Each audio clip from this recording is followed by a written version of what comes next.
is Burke Bear, and I'm 11 years old. I came here today to talk about what's wrong with our food system. First of all, I would like to say that I'm really amazed at how easily kids are led to believe all the marketing and advertising on TV, at public schools, and pretty much everywhere else you look.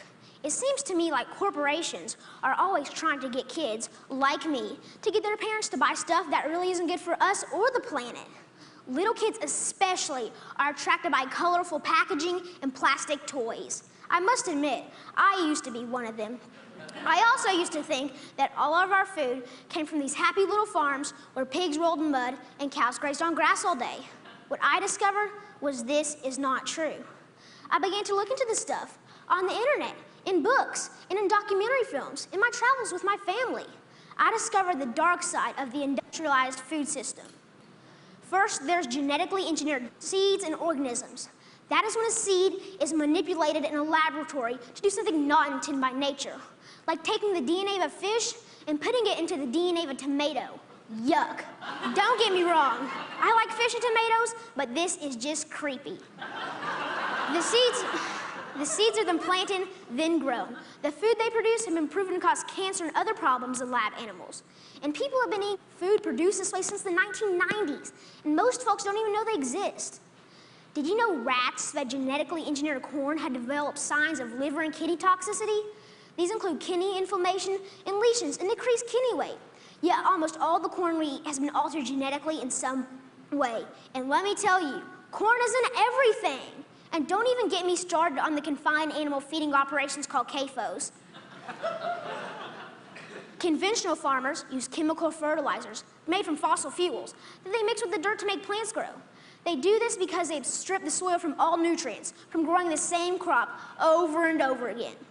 Next, more harmful chemicals are sprayed on fruits and vegetables, like pesticides and herbicides, to kill weeds and bugs. When it rains, these chemicals seep into the ground or run off into our waterways, poisoning our water too. Then they irradiate our food, trying to make it last longer, so it can travel thousands of miles from where it's grown to the supermarkets. So I ask myself, how can I change? How can I change these things? This is what I found out. I discovered that there's a movement for a better way. Now, a while back, I wanted to be an NFL football player. I decided that I'd rather be an organic farmer instead. That way,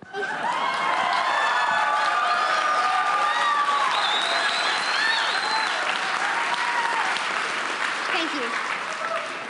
And that way, I can have a greater impact on the world. This man, Joel Salatin, they call him a lunatic farmer because he grows against the system. Since I'm homeschooled, I went to go hear him speak one day.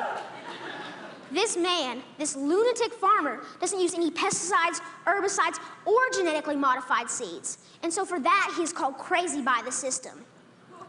I want you to know that we can all make a difference by making different choices, by buying our food directly from local farmers or neighbors who we know in real life. Some people say organic or local food is more expensive, but is it really? With all these things I've been learning about the food system, it seems to me that we can either pay the farmer or we can pay the hospital. I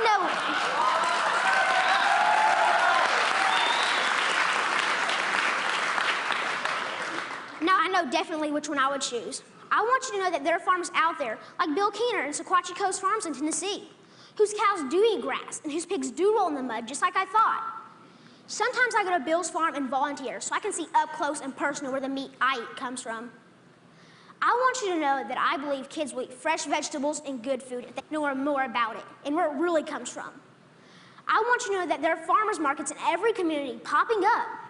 I want you to know that me and my brother and sister actually like eating baked kale chips.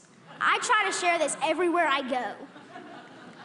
Not too long ago, my uncle said that he offered my 6-year-old cousin cereal. He asked if he wanted organic toasted O's or the sugar-coated flakes. You know, the one with the big striped cartoon character on the front. My little cousin told his dad that he would rather have the organic toasted O cereal because Burke said he shouldn't eat sparkly cereal. And that, my friends, is how we can make a difference, one kid at a time. So next time you're at the grocery store, think local. Choose organic, know your farm, and know your food. Thank you.